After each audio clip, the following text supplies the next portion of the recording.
We are the Morning Hustle. Yo, it's the Morning Hustle with L'Oreal and Kyle Santillian. Alton Walker here, and we got another edition on the Morning Hustle show today. His work is legendary. I mean, he's responsible for the most iconic artist we've seen in a lifetime, Mr. Matthew Knowles. Let's go. Let's go. Yeah. What's up, man? How are you? Good morning. Good morning. Good afternoon. Which one are we? I forgot. Morning. We're in Atlanta. I've been working hard this morning. We just want to thank you for helping us with some of the greatest music to ever hit ears, okay? All because of you and whatever you was doing when you was young and getting nasty. Come on now. With your wife at the time, okay? Yeah, at so the we time. just want I'm glad you said at the time. At the time. Clean that up. Clean that up. We want to thank you for that. We still thank you for that some day. of the greatest music to ever hit our ears. Thank you, man. It's been a really good ride. Almost 35 years, and all with a dream. Watching these little young girls when it was girls' time, and losing on Star Search, and learning from failure and getting better, and making more mistakes, getting better, practicing, and their passion for this, which comes with the work ethics and building the right team and having great songs. And you ain't even have to beat them like Joe Jackson. I spanked Solange one time. I never spanked Beyonce because she was such a perfect kid. But I ain't doing no Joe Solange Jackson. was the bad one. Okay, got it. Yeah. What she get her beaten for though? Man, Solange just was upstairs. Man, I told her to be careful playing on the steps, and she didn't listen. So she fell and got hit. Yeah, That's what they did back in the day. Yeah. You got in trouble for getting hurt. yeah, Exactly, because you was told, because you got warned, Yeah. and then you did it anyway. You got yourself hurt. Did it anyway, That's right. But that's Solange's personality. She's gonna challenge you. You know, she's the one. The punishment should have been the fall. Right. Nah. I'm That's going not to get good you enough. for the fall. When you had that first kid and they fall, you want to take them to the emergency room. That second kid be like, they all right. Yeah. Right. Oh no, that means you got a favorite. I don't have a favorite. I tell my kids that all the time. They love trying to pin favorites on me and my I have a wife. favorite. Yeah. No way I'm going to have a favorite. That's right. You can't have a favorite If with Beyonce kids. was my daughter, she my favorite. That's a little creepy out there because I don't know what you're I'm just saying, if I'm her brother, I'm like, hey, you his favorite too. That's funny. No, but you know what I love about Solange is she made her own pathway. Yes, she right. is. Yeah, And she carved it, and she dared to be different. I remember when Solange was in middle school, and the principal called and said, "Come to school right away." And I thought she had got hurt or something. He said, "We have a problem. Your daughter has a petition to fire her teacher." And I was like, "Well, why?" She said, "Because she had an assignment, and it was about a poet, and she did Nas." I said, "Well, Nas is a poet." Right. I know that's right. So Solange tried to get the teacher fired. That sounds like something I would have done. That sound when like I was L'Oreal. young. I got That's kicked out of so many hilarious. L'Oreal, schools. you So sound like you that. sound like my mom and talk about me. Yeah. You know what? Going back to the young days, man, when you were talking about, like you said, failing on Star Search and doing all of these different things before the girls got established in their path. I know as a parent, like we try to identify things that the kids enjoy on their own and then support that. Like, at what age did you say, "Oh, okay, you know, Beyonce she really wants to be a singer, and I can get behind that"? It was her first competition. She was 8 years old in elementary school, and she competed against middle school grades kids. She said to me and my former wife, who was sitting there waiting her turn, "Hey, Dad, Mom, I can't wait to go up there so I can get my $100 and my trophy." and I'm trying to let her down slowly because I'm not saying to myself she's going to lose to these older kids. And I'm like, just have fun. Yeah. And she did win, but when she got on that stage, she became Sasha Fierce for the first time, which is why we named that album, because when she's on the stage, it's like an athlete. She's gonna take your head off. Yeah. Star Search, I heard, is doing a reboot. What do you think about them bringing something like that back? I think it's needed. I mean, look at all the people that lost. Usher, Boys to Men, Alanis Morissette, Aaliyah, Britney Spears. That's crazy. Justin Timberlake. All of these people lost, but it was a defining moment because they went back and changed their organization and they got better. And so the only way you get better in this music industry, you've got to practice and make mistakes and fail, and get better and make mistakes and fail. So I think there's a need for a star search. Yeah. Now, what happened wrong was these little 13, they were like 11, 12-year-old competed against a rock band that was like 40 years old. Right. That was crazy to me. And it was the first time that anybody had done a rap in a song, which I told the managers, like, I think that's a bad idea. Do that pretty ballad. But they didn't listen. For sure. So I know you've had a lot of moments where you've had to just kind of tough through things, because when it comes to your kids, the internet has something to say all the time, and it's been for many, many years. It's been ups, it's been downs. So I know in the beginning, when Destiny's Child first broke up and Beyonce took her solo route, she got a lot of backlash. Now she gets a lot of love, tons of love. But how was that time, and how did y'all get through that time where it was just a lot of negativity coming your way? Yeah, first of all, I don't get involved with, I don't get emotional about it. This is a business, right? We want you to talk. Well, I'm in the entertainment industry. Sometimes we plant stuff that might seem negative to you, but we want the chatter. So second of all, let's be clear. My strategy with Destiny's Child back in the early 2000s was between each Destiny's Child album, Beyonce, Kelly, and Michelle would do a solo record. That was a strategy. So 3 solo records were done while they were still Destiny's Child. Michelle loved gospel. She did 3 #1 gospel albums. Aida was the first Broadway that she did. Where is she now? On Broadway. Kelly loved movies and TV. She did extremely well as an artist, a pop artist in Australia. Where's Kelly now? Doing movies and TV. She does a lot of stuff in Australia. Beyonce, we know her story. So to think that the girls quit and then Beyonce, that's someone that has not done their research. That's why I love telling these stories now, because some just don't know the real story. Right. So it never happened that way at all. Right. One of my favorite songs from Beyonce, and I always imagine, I listen to it from a father's perspective. This is why I'm asking you about it. And I'm like, yo, this is how I want my daughters to feel about me. When she did Daddy, that song, Daddy, that she dedicated that entire song to you and talked about how you built her up. Explain, like, the first time you heard that song and how it made you feel. Yeah, that's a good question. The first time I heard that song, I made a major mistake as a father. Really? I listened to it from a music executive perspective. Oh, wow. And that was a huge mistake. And as you get older, you realize the mistakes you make. I soon realized, listening to it the second time, tears fell. But the first time I heard, and that was your question, right? I'm not going to sit here and bullshit you. I was listening from a music executive perspective. And you were critical of it. Somewhat of some things. But, again, looking back, I realized that was a mistake. I've accepted that was a mistake.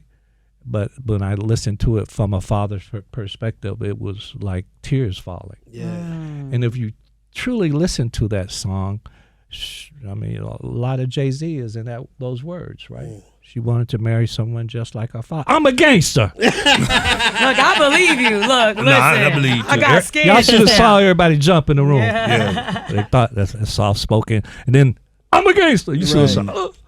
But even from that song to now, and I want to ask this question respectfully, a lot of people question and wonder, what your relationship is like personally with Beyonce today, because we know the dedication she had for you when you hear it in a song like that. And, the internet talks, and we know what happened with the group breaking up, and it felt like maybe. No, you guys don't know what happened. Well, okay, we know what people hear. No. Yeah. But we On know my how people talk. documentary, you'll know what happened. Okay. But go ahead. I'm sorry. But point being, people come up with their perceptions of what happened, and the question remains is, how are you guys today? Well, a daughter and a father. Yeah. People ask me this question. I don't know if they have older kids or younger kids, but it's a new generation. People that say, well, do you talk to Beyonce on the phone? Hell no.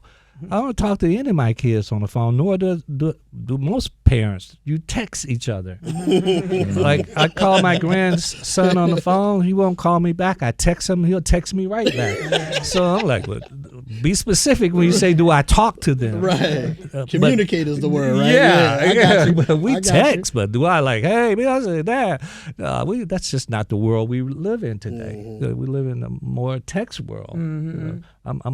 I'm an intellect, so be careful how you ask the question. I like it. So we know that you've had a lot of ideas that were ahead of its time. You were the front of the branding, and we just talked a little bit about that off camera. But I do wonder where you got these ideas and influences from. Was there an executive that you might have looked up to or got mentorship from or anything like that? Or was these just ideas that you just bounced around with your team? Yeah. So, again, my history, 20 years of corporate America, number one corporation for blacks in America, Xerox in the 70s, being the number one sales rep in the world, That's right. in the medical division of Xerox several years.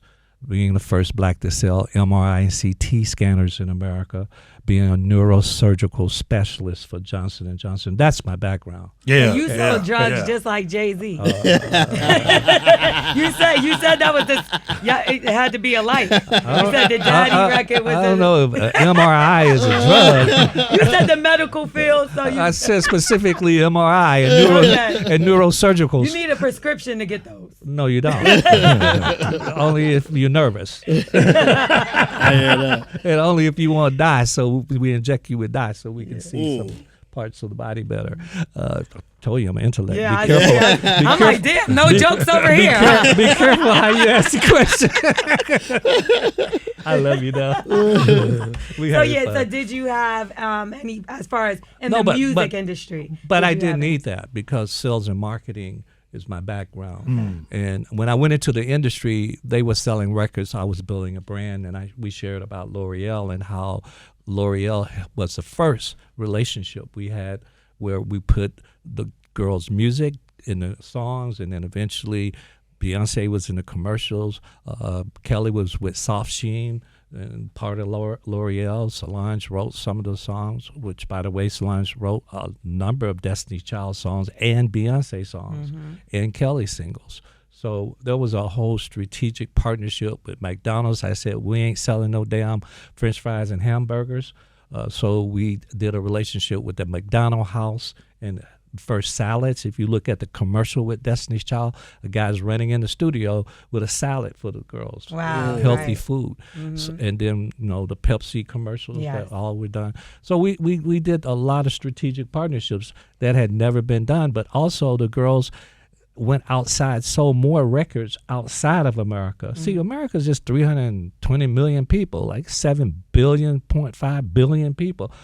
That's what makes them the number one female group. No disrespect to the other groups, but they didn't do hardly anything outside of America. Destiny's Child did a lot of work outside in Europe and Australia and Rio de Brazil, all over the world. And you did so amazing with them and working with Sony that they tried you out with other artists, correct? You mentioned Nas earlier. Did you manage Nas for a period? I managed Nas on his second album, Life Jennings on his second album, Mario on his second album. And then when I sold my management company to a London-based company, I became a president of Music World with this partnership. And we brought in the top urban managers in America, and their artists were Mary J. Blige, with Ken Do. God, you had a mental blank. You get to edit this part. We also brought in Mary, manager. We brought in St. Louis, Nelly's manager. That's why you saw Dilemma, Kelly and Nelly. And so we brought in Eve's manager, Floetry's manager. So we had the largest urban management company in the world. But then on the record label side, my label did Earth, Wind, and Fire before Maurice died. And Maurice was very critical about who he worked with. Yeah. We did Shaka Khan in the London Symphony. We did. Shaka to call me too. We did De La Soul. You know, shopping bags. Is Have it y'all true? ever played that? Shopping bags. Yeah, I know what you're talking about for sure. I just want to see y'all really know what I'm talking about. Yeah, no, we know. I'm a little younger. I don't know if I know that one. But I'm with you on shopping bags. I got you. I seen somewhere that you said.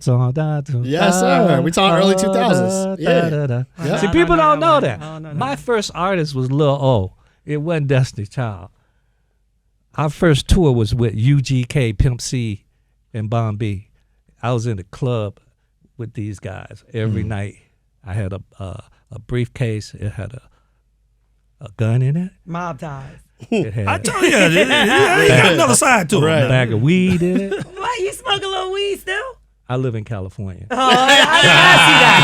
I did not see that now. I ain't asked you that. And you know that video has been resurfaced lately on social media. People have been going back and looking at the little old video with Beyonce on the hook. Yeah. But you in the back getting high. I went in the back. But there was a bottle of Crown Royal in that back in the day. What you do with the bag? I didn't do anything. My thing was to collect the money and to make sure everybody was safe and to make sure we picked the right venues. And I was his manager, Lil O's manager. I saw him 2 nights ago. He was like, Mr. Knowles, call me O now. They don't call me Lil O. I know that's right. I'm grown. Yeah. But I got him signed to MCA Records back in the day when MCA Records was the #1 urban record label. People don't know what I've done. I mean, people are so clueless. Yeah. So I just sit back. Daryl Simmons here in Atlanta with Silent Partner Productions. I'll talk about this tomorrow. We'll get to that. But the girls were here in Atlanta for a year. They were called The Dolls. And Daryl Simmons did an amazing job as their production company, Silent Partner. But the point I made is his motto was Silent Partner, quietly making noise. Quietly making noise. And I kind of always took that I'm okay with being in the background and quietly making noise and letting the artist take if there's success and if there's failure, then I'll take the bullet. Who was the most difficult artist to work with, to manage? My gospel artists. I built the #1 gospel label. They were the Trinity 5-7, People that love the Lord. Leandria Johnson, Juanita Bynum.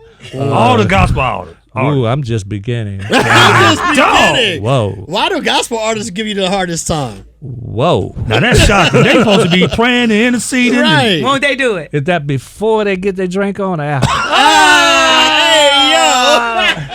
That's wine. Okay. Jesus turned water to right. wine. Hey, I know they not. Actually, that was the #1 miracle. Okay. All right, talk about it. But when you think about it, he wanted to get the people in the streets, right? Yeah. So he knew he had to do that. So they was your most difficult artist. Fish and he had to have some wine. That's crazy. Well, let's talk about the Candlelight experience. We're going from water to wine. Look. Yeah, right. Exactly. He might have wanted some candles. So he can light your weed. Oh, yeah. Hey, I smoke weed. You won't admit it, but I'll tell you. I knew you smelled like a little son when you came in. No, you did not. No, you didn't. I ain't say it. We've been seeing it all over social media, the Candlelight experience. Please explain to us how this came about. Where did you get this idea? We know you have these brilliant ideas. So why should people come out for this? So the company I partnered with, Fever, they've been doing this for 10 plus years. I mean, they've been doing Beyonce for about a year and a half, these Candlelights. But when I went to the show, it wasn't where I wanted it to be musically, and I had some other ideas. So they had a quartet. I brought in a quintet so we could have a bass and a thump because it's urban music. But imagine walking into a beautiful room, and it's in the middle of the room is a stage and over 2,000 candles. And the lights are down, and you're playing Destiny's Child songs. They're playing Destiny's Child songs. It takes you away from all the chatter outside the room, and you focus really this experience. It's almost spiritual, but at the same time, we encourage that we are having a party. And that's the difference in what this experience. I encourage people to sing, and they do, and we laugh, and I narrate in between, and I tell stories like we're talking now that people never have heard how these songs came about. But I'm telling you, Houston, it was packed. The 6:30 show, the 8:30 show, people come dressed up to the 9 on time because we close the door at 6:30. We close the door at 8:30. But it is an experience I guarantee that you never have had, and you will want to come back again. But this is something I'm very, very, very proud of.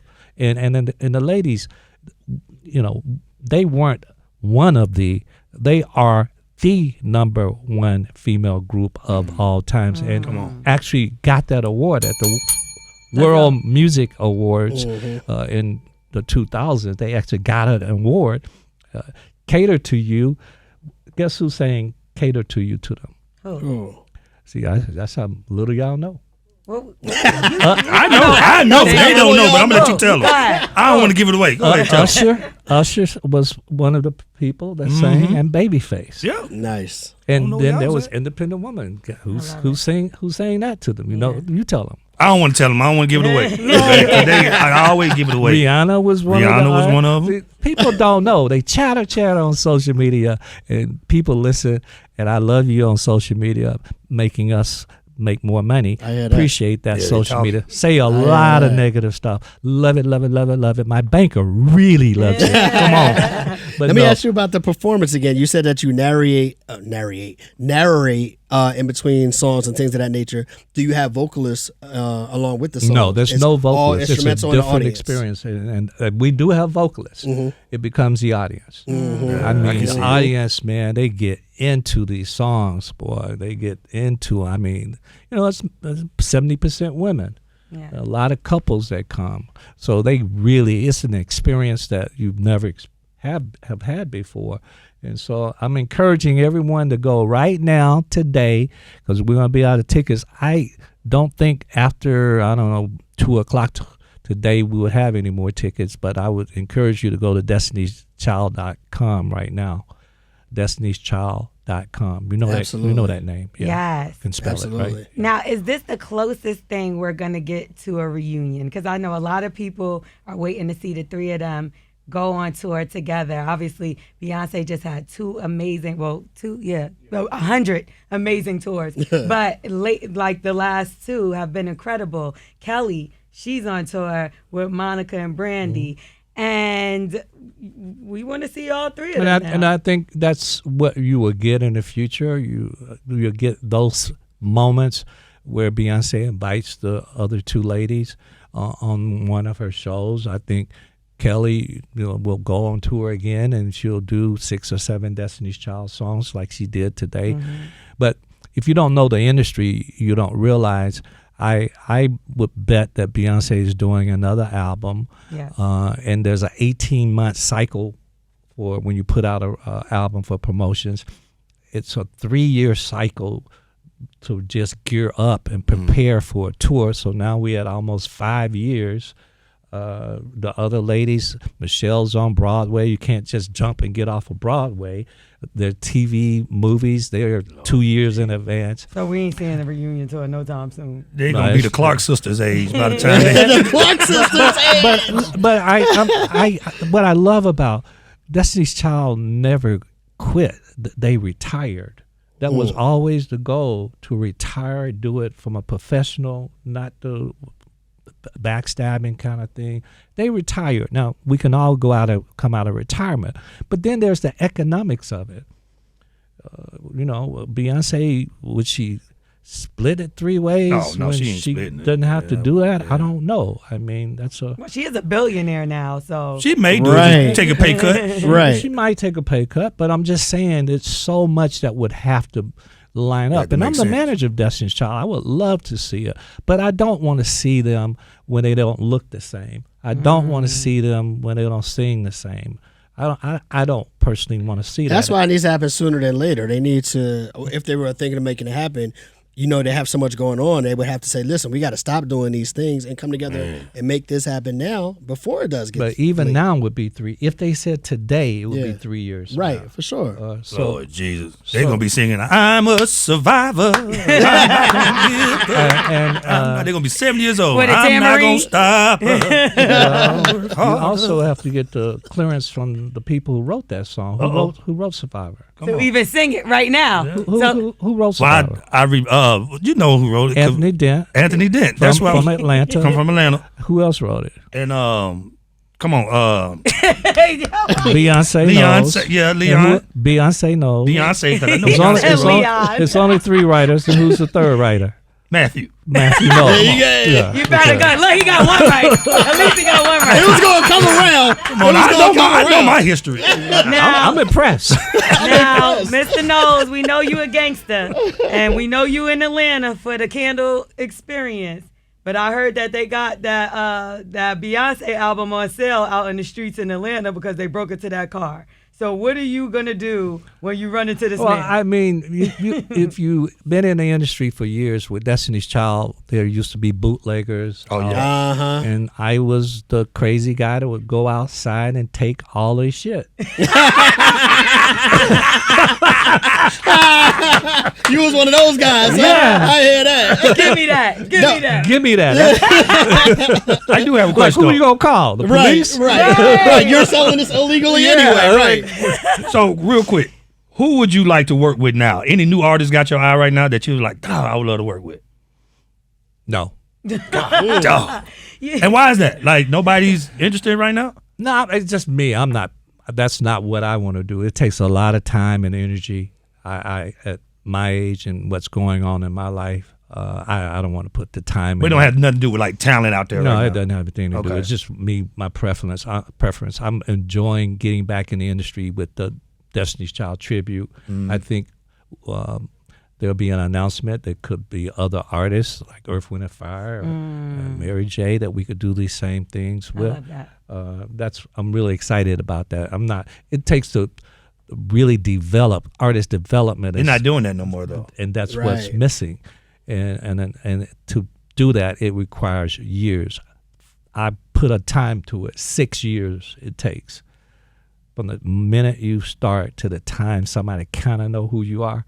If you're going to be the best, I don't know how to be good. In my classrooms, I tell my students, if you want to be good, don't come back. I only know how to teach greatness. Wow. Come on now. That's right. I'm unapologetic about that, but that requires passion, knowledge, and hard work. And if you don't have those 3 things, it's not microwave. I'm glad you brought that up because I did want to ask you, for the people that don't know that you are a professor, what do you teach to the students? I teach a number of things. I teach artist management, but I also teach marketing, entrepreneurship. At Pepperdine University, I have a course called The African Aesthetic Culture from Spirituals to Hip Hop, based on one of my books, The Emancipation of Slaves Through Music. So I'm in that area of the business side of music and entrepreneurship. I love talking about marketing and how to market. This has been fun for me with this experience, this tribute, just because I can have fun marketing and thinking outside of the box. I love that stuff. It's really special, those last 2 songs tonight. Right. Yeah. You going to be there? So, I'm going to be in Egypt. On my way to Egypt. It's my birthday. I'm actually only stayed to interview you. Capricorn. Yes. Thank and you. so are you. So am I. So Thank we you. do a little research over here. Okay. All right. So I do, like I said, I know you're a grandfather. You talked about the Texan and all that. Who would you say? Texans? Texting. Oh, Texting, I thought you like text Texans, messaging. like the Texans Right. football team. Text Oh. messaging. Yeah, right. Who would you say of all your grandkids, who reaches out the most? Oh, by far, Jules. Yeah, Well, often. he's a 21-year-old man. Yeah. So he has a lot of advice he asks from you. I'm a man. Yeah. And he's a man. Yeah. That's what we do, right? Guys, like Absolutely. I wouldn't be reaching out to an 8-year-old. Really? Listen. I mean, if it's your grandkid. Right. Yeah, but it's a difference though, having granddaughters and having grandsons. Yeah. And having someone 8 and 13 and someone 21. Like what I communicate with Jules is different than how I would communicate with Blue Ivy, who's 13, 14. So, yeah, it's just natural. I would talk more to Jules because he's older. That's one of those things, too, with kids, like, especially boys. Like, I know I'm trying to... My son is now of age where it's like I want to have real grown conversations with him, you know what I mean? And trying to decipher, okay, is he old enough now for this? Is he old enough now for that? And it sounds like you've gotten to that point where you can have those real conversations with him. And you get it. Yeah. You know, it's a little different. I guess women don't understand that relationship that men have with their boys as they get older or their grandsons as they get older. And again, there's a big gap. There's an 8-year gap between them. I'm proud of Jules. Jules has gone from 0 in 2 years to now one of the top 10 male models in the world in 2 years. And he puts in the work. And when he was a kid, that was his dream. I thought he wanted to be a basketball player, but he used to walk around the block walking, thinking he was going to be on that runway one day. Right. And so he put in the work. The kid is really putting in the work. I'm proud of him. With everything that you have achieved, with everything that you have done, all the different variations of business, you know what I mean? And you said you don't want to do certain things when it comes to new artists, but is there anything that you still have your eye on that you haven't put your thumbprint on it yet? Man, I enjoy, we live in Orange County and in Houston. I enjoy walking on the side of the beach. There's a documentary that will be coming out soon. I've written 6 books. I want to write a 7th book about my life and my story growing up. Those 2 things are some of the 2 things that I like to do. I'm grateful, very, very grateful that I get to live my passion. I tell everyone, when you live your passion, you never work a day in your life. I don't want to work. I want to have fun and live my passion, and that's different. Yeah. And so I'm blessed. I'm grateful, especially as a cancer survivor, that I get a second chance to live my passion. Congrats on that, for sure. Yeah. What would you say is your proudest moment and your biggest regret? My proudest moment. There's so many of it. It's hard to pick just one. Man, I can't pick one specific moment that I can say is my proudest moment. I can just say I'm grateful I have had many proud moments in many different aspects, from my personal life to my kids, to my grandkids, to people I work with, to see that glow in their eyes when they succeed. See my students when they call back and say, hey, Dr. Knowles, because of you helped me accomplish this. And regrets, you learn from your regrets. Failure and mistakes are opportunity to grow, become better, not a reason to quit.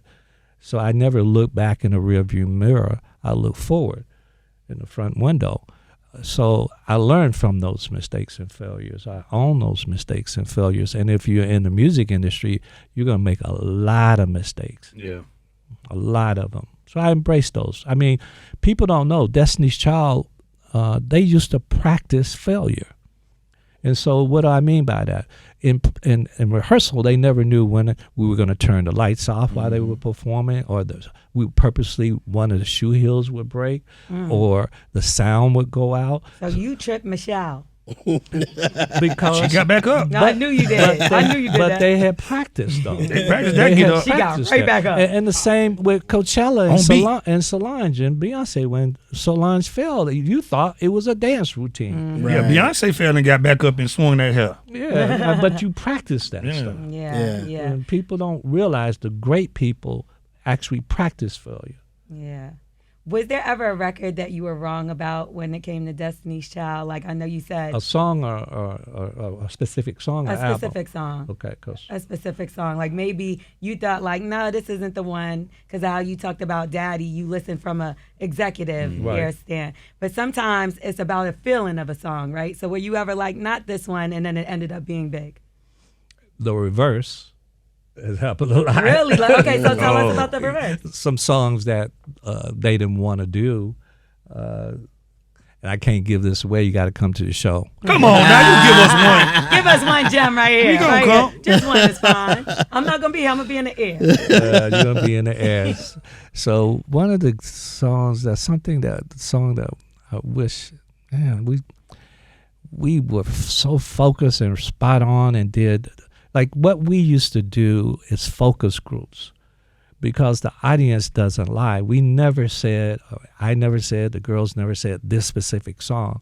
We would get people in a room and let them tell me, fill out, and let them give us feedback on these songs. I mean, these things were all done in a way that the industry never did it. Because at the end of the day, it doesn't matter what I like or what the girls like. It's what you like as a fan. That's what you're going to buy, the records. We're selling a product to you, and we have to meet your expectations. So we approached it differently. Their songs were about one thing, female empowerment. Yeah, women's anthems, yes. And that was a strategy. Yeah. Think about those songs, Bills, Bills, Bills, Bootylicious, Girl, Independent Woman. I mean, that's about female empowerment. Bootylicious got added to the dictionary. Yeah. Which is, I never would have thought that would have happened. I have to make a tough decision moving forward because the group that I'm working with, they had gotten 2 venues before our relationship for this Destiny's Child tribute, and 2 of them are in churches. And so the decision I have to make is, am I going to take Bootylicious out of it? Well, God created booty. I mean, he did. He did. And it's in the dictionary.